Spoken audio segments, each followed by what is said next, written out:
Bonjour à tous et encore bienvenue à un autre épisode chez Holidays for Africa avec notre cher ami. Ravi d'être parmi vous et honoré d'être là. Alors, je suis Myriam Nashma Agadi et je suis la fondatrice de Holidays for Africa.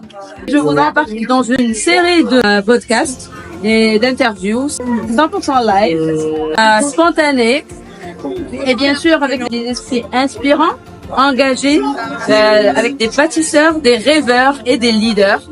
Donc, à travers notre aventure, notre motto, Big dreams are still in Africa. Donc, les plus grands rêves sont toujours en Afrique. Pour vous, c'est quoi votre big dream? Votre plus grand rêve? Bien, et merci beaucoup pour l'initiative que vous avez faite en organisant ce post-là. Moi, je me nomme M. Moua Traoré, je suis le secrétaire de l'essai de COP. Le rêve que nous connaissons en venant à cette importante rencontre, à cet important forum, est celui de tous les pays. C'est le rêve d'un pays émergent. Un pays où le mieux vivre est passion. Un pays où le bien-être de l'ensemble de la passion. Ce rêve est né le 5 septembre. Au moment où l'espoir que peut-être. Juste ce rêve a continué son développement, bien et moi, et ensemble dans rien. Donc, voilà pourquoi, en venant ici, nous poursuivons deux objectifs clés. Le premier est celui de vendre la destination créole. Il faudrait bien que, conformément aux dispositions de la charte atlantique, qui prévoit que nous devons assurer le repositionnement de la Guinée sur la scène internationale. Le retour de la Guinée dans la ronde internationale doit être assuré. Ça, c'est le début de la formation. En venant ici également, nous voulons aussi entretenir des relations pays et multilatérales avec l'ensemble des partenaires de solutions. Parce que tout simplement, comme vous savez, vraiment, aucun pays ne peut vivre à la base. Le ministère des Forces de communication a pour mission d'initier et de mettre en œuvre la politique vraiment en matière de postes de communication. Donc, le texte, c'est un forum international où tu as tous les acteurs internationaux qui offrent des solutions d'intégration, des savoir, des data centers, des cybersécurité, etc. Excellent. Alors, puisque vous avez sorti le volet technologique, avant de creuser et d'aller deep dive into your project, dans vos projets, vos expériences et les startups que vous allez représenter ici, monsieur le secrétaire général, j'aimerais bien, si vous le permettez, de vous présenter en moins d'1 minute. Qui êtes-vous? Quel est votre parcours? Et comment vous êtes arrivé là? Et moi, je suis enseignant-chercheur à profession. Depuis 2012, j'étais conseiller de l'Union de la Défense, chef de cabinet du ministère de la Santé, secrétaire général du ministère. Je suis consultant en CVC. Magnifique. Super. Merci pour la transparence dans le partage et la spontanéité. Et ma question est, qu'est-ce qui a fait le déclic dans votre mission aujourd'hui de politique en tant que décideur dans un si grand pays et surtout un pays parmi qui représente aussi la diaspora guinéenne en Afrique? Et comme vous l'avez si bien dit, la Guinée a toujours assumé son rôle de leadership dans la sous-région. Depuis l'indépendance en 1950. Je rappelle que le président MSC pour venir à ce moment a pris à bras pour la question de l'unité. Notre hymne national indique que nous sommes prêts à tout mettre en œuvre, ainsi de mettre en œuvre une finance. Ce rêve dans nous pour le brûler. Et celui qui est décidé aujourd'hui de gagner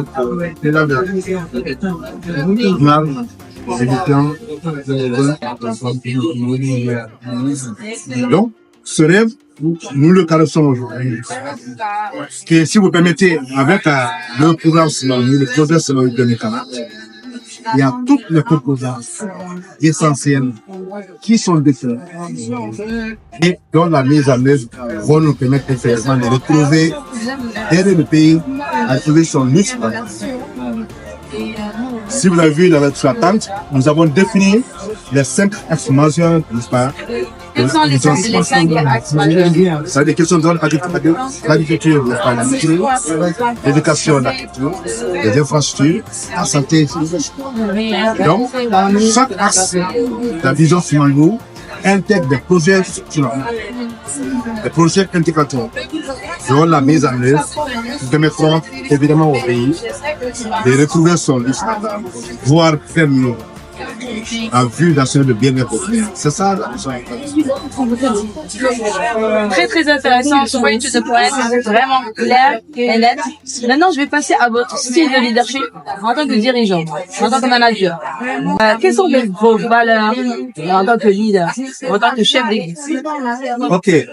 Dans le cas de ce texte, comme je vous l'ai dit, je suis à la tête d'une délégation composée d'un certain nombre de directions du département. Il s'agit notamment de la SOGEF et des voies par la CNOP. Nous avons, n'est-ce pas, l'ANSUTEN qui assure la connectivité. Nous voulons faire en sorte que l'ensemble des zones non couvertes d'Internet, n'est-ce pas, la ville soit connectée. Nous avons, n'est-ce pas, la direction régionale, n'est-ce pas, de postes, n'est-ce pas, qui est là. Donc, l'ensemble des structures du département sont regardées. Donc, en tant que leader, ma mission est de faire en sorte que chacun des programmes présente aux partenaires qui viennent présenter les projets que nous avons, mais aussi les ambitions que nous avons. Donc, comme le dit tantôt, nous voulons, à travers ce forum, prendre la destination d'une part, mais aussi, à notre tour, n'est-ce pas, et nouer des relations bilatérales multilatérales permettant effectivement, n'est-ce pas, d'atteindre nos objectifs de divers besoins. Par exemple, aujourd'hui, nous avons besoin de développer, n'est-ce pas, des plateformes numériques. Dans le cadre de e-gouvernement, c'est bien que l'ensemble des administrations soient interconnectées en vue de rendre des services de qualité à nos concitoyens. En tant que leader, je travaille à ça. Tous les visiteurs de STEM, n'est-ce pas, qui viennent nous voir, n'est-ce pas, pour nous visiter ces établissements. Nous voulons en faire en sorte que les plateformes numériques qui sont déployées soient en sécurité. C'est le seul gage de confiance. N'est-ce pas? Nous voulons faire en sorte que les clients soient connectés et à moins de coûts. L'ensemble de ces composants sont réalisés par les différentes techniques. En tant que secrétaire, la mission c'est de m'assurer que chacun s'emploie bien. Chacun fait la promotion de son service et dans l'atteinte de l'idéal et celui de vendre. Merci, monsieur le secrétaire général, pour avoir répondu à toutes les questions. Et je vais passer maintenant à votre parcours en tant que conseiller d'hommes influents, d'hommes politiques dans différents secteurs, que ce soit dans l'industrie télécom, l'industrie de la défense, ou de la sécurité et autres. Qu'est-ce que l'Afrique vous a apporté sur votre parcours professionnel? L'Afrique, il y a beaucoup à apporter. Tout d'abord, la Guinée a assuré ma formation de base. J'ai fait le collège de lycée. Après la Guinée, je suis allé dans le cadre des études professionnelles. Ce qui m'a permis de faire le VA, les diplômes de la première voie privée et de faire rester en thèse. Ça, c'est grâce à l'Afrique. Donc, la Guinée, le Sénégal et aussi grâce à que j'ai eu ma mère, d'autres pays d'Afrique, m'amène à être reconnaissant et que d'Afrique m'a fourni l'essentiel des formations que j'ai et de continuer à le faire. Aujourd'hui, l'Afrique n'a rien à envier au reste de l'Afrique. Ne soyons pas complexés. On a des cadres qui ont appris, qui ont été formés par les meilleurs universités du monde, ou les cadres d'autres pays ont été formés.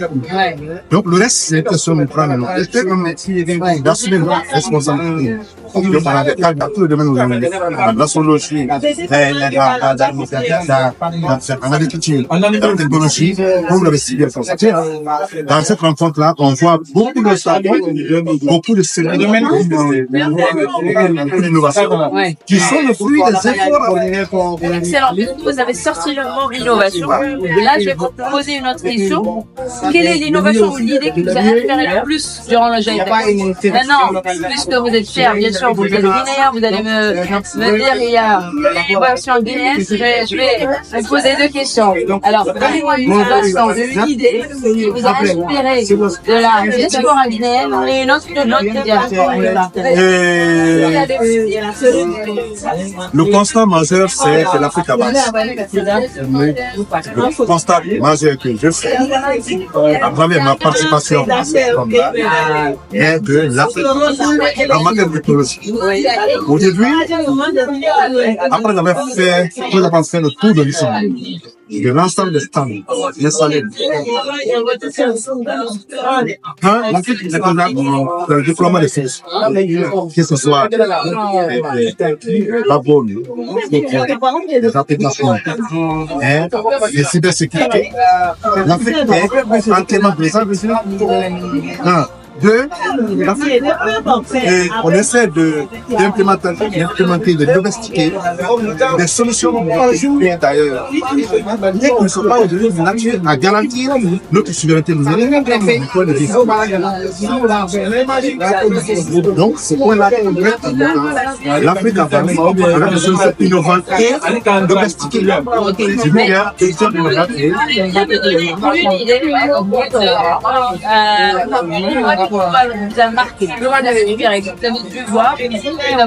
d'abord, les questions de drone. Les questions de vous avez en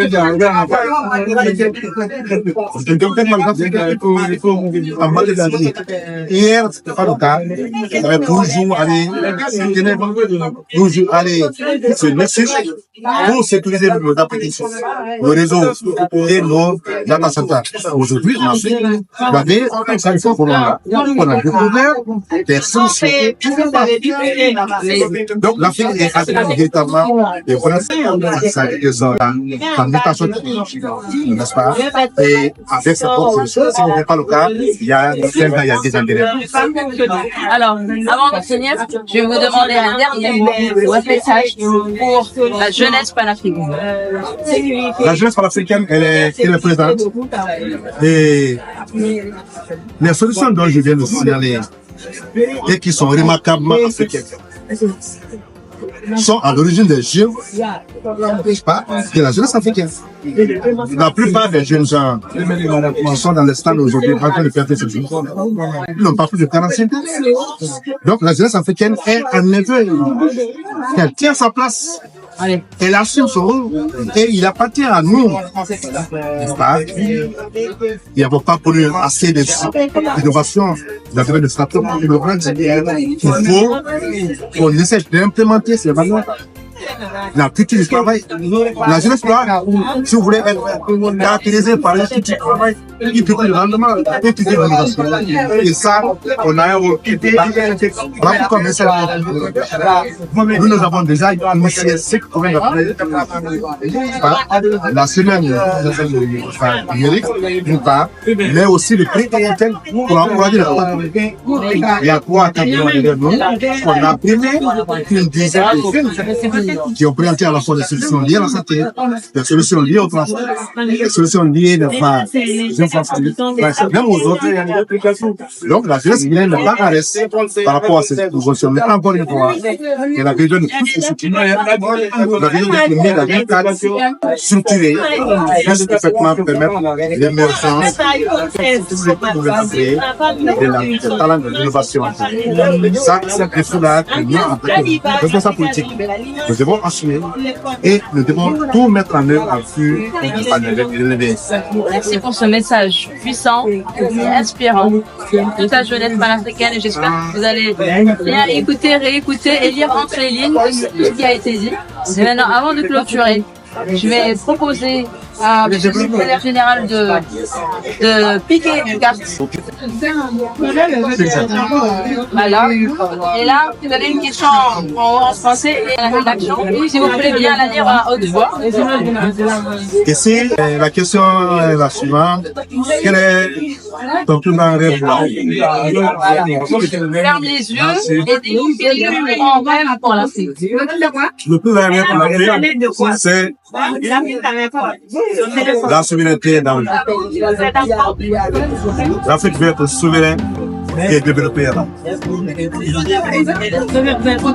Encore une fois, c'est une Afrique développée, une Afrique souveraine qui assume sa place dans le monde. Excellent. Merci pour votre temps et d'avoir accepté l'invitation avec Holiday for Africa. Et j'espère qu'on va vous voir très bientôt. Au revoir. À la prochaine.